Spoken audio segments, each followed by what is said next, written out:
everybody, welcome to Score to Live. Michael Swisher with John Hardaway as we come to you from State Fair Arena after the quarterfinal rounds of the 2A, 3A, 4A state tournament. This is going to be the Class 2A video, and Coach Hardaway had the 2A girls here at State Fair Arena, and it wasn't without some drama. I mean, I think most of the higher seeds prevailed, but let's go ahead and start with Cashin. It certainly was not easy for the Lady Cats, the second-ranked Lady Cats, to advance as they got down big to Vanos, but have ultimately prevailed 52-47. Yeah, no, there's no doubt. You know, Cashin comes in 26-2, very seasoned, very veteran group. And Vanos, who I believe they said started four freshmen and one sophomore. Is that correct? One senior, but bring two freshmen off the bench. But a lot of youth, and Vanos comes out and makes a bunch of shots early. Plays really, really well, jumps out to a 20-2 lead to start the game on Cashin, and everybody's kind of looking around like, oh, all right, what's going on here? And then, you know, as the game kept wearing on, Cashin just chipped away, stayed at it, and prevailed. But it took the whole game. I mean, it was a war. Yeah, it was still a 10-point game in the fourth quarter. Sydney Manning with three big three-pointers for the Lady Cats. And as you said, you were here. Presley Payasapi is really the player that helped keep Cashin in it most of the game, as they had to just chip away at that deficit for the entire game. But Manning finished with 20 and 8 rebounds. Payasapi with 14, as Cashin does advance, and Cashin will play Howe in the semifinals at 4:30 p.m. here at State Fair Arena. Howe just finished up. We entered the day with a few unbeatens, and we lost a few of the unbeatens, and one of those was Kiefer, as Howe prevailed 65-53. Jaylee Oglesby was as good as I advertised, 30 points. She was great, very impressive. I watched her play twice on the Bertha Teague and Ada. Really a complete player guard in 2A girls. I mean, inside, outside, off the dribble, pull-up jumpers. She was very impressive, and I thought the girls around her, too, shot the ball really, really well. I mean, it seemed like every time we were looking up, hitting a three. And when teams hit threes, you know, they're going to be a handful of whoever their opponent is. And Howe played really well, so we got to give them credit there. You know, that kind of helps ease the pain of last year's first-round exit, I believe, to CHA. And speaking of, Christian Heritage, the defending champs, another one of those undefeated teams, still undefeated, moves to 28-0. Really no problems at all with Shoto in a 60-32 win to open up the day here. And I believe a double-double from Lewis in that game, and almost another one from Langerman. Just a dominant win by the team that's played so well all season. Yeah, you know, CHA really going back to the playoffs, through the whole playoffs and then through this whole season, they've just been rolling, and you know, played well here last year, obviously, in the fairgrounds, and won the state championship. And then, you know, they just kept it going all year long, and they're a good team. They've got players all over the floor, experienced players now, and most of them, you know, their second go around in the playoffs, and they're going to be a big challenge for whoever they play. Well, whoever they play is going to be number 7 Fairview. Certainly no stranger here to State Fair Arena, as the Lady Jackets are in the semifinals after knocking off Mounds 46-39, as Fairview improves to 26-3.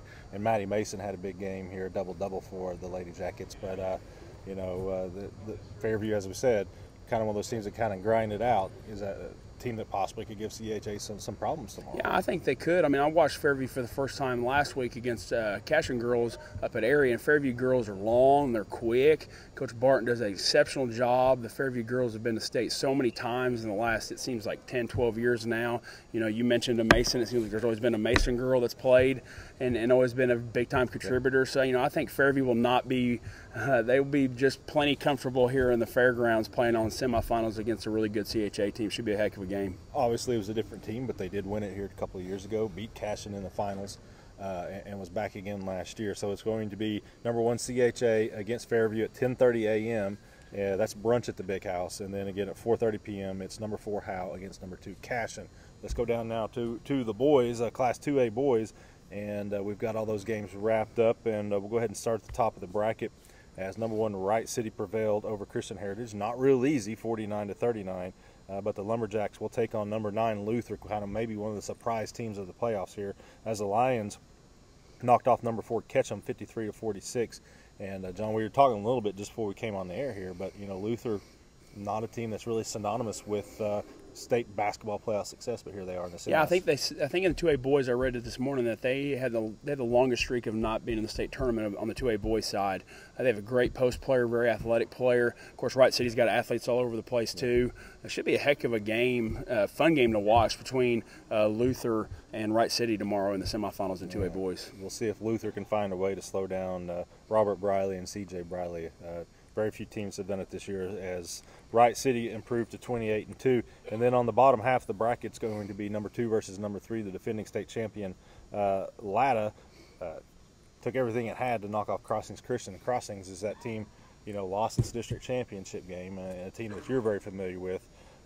Made it all the way to the state tournament, won 6 in a row, and then takes the defending champs to the wire, forcing overtime late in the game there. Yeah, it was a heck of a game. I was there for most of it.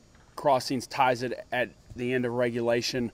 It was a grinder through overtime, and then Latta just kind of prevailed at the end. But Crossings went on a heck of a run through the playoffs. And Latta, there's so much experience, kids that are just so used to being here on this stage, well coached, got good players. So it doesn't surprise me that Latta, Crossings is pretty young. Yeah. So, I mean, they're going to be a handful to deal with the next couple years.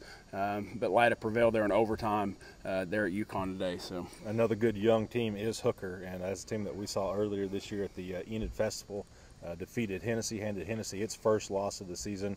But the Bulldogs come in, win today as they defeat Tallahena 45-43. Tallahena is another team that you've seen this year. Mm-hmm. But a big win for Hooker.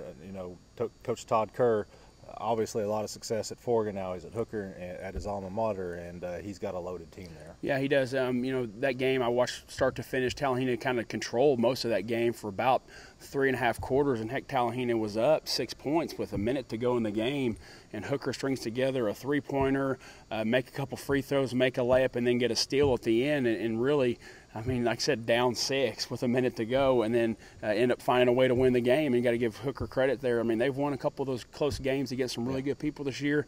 Well-coached team. They were the team I saw this summer that I thought really had a chance to make some noise in 2A, and it's cool to see them doing so well, at least, the first game of the state tournament today. Well, they're making the noise, and they're going to try to do it again tomorrow, but they'll be at UConn. They won't be able to come to State Fair Arena just yet. Going to have to win one more. 6:30 p.m. at UConn, it's number 2 Latta against number 3 Hooker.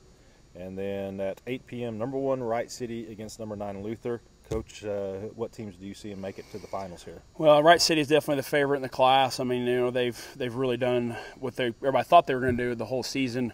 I would have to say Wright City on the top. Hooker Latta, I think that's a really just even matchup between those two. I'm gonna stick with my Hooker pick just because I've kind of been on the Hooker train since I saw him this summer so many times, and so I'm going to have to stay Hooker in the semifinals. Only in Oklahoma can you say you've been on the Hooker That's train, right. and it's perfectly all right. That's right. Certainly there. And on the girls' side, CHA in Fairview, again at 10:30 a.m., and then at 4:30 p.m., Howe and Cashin.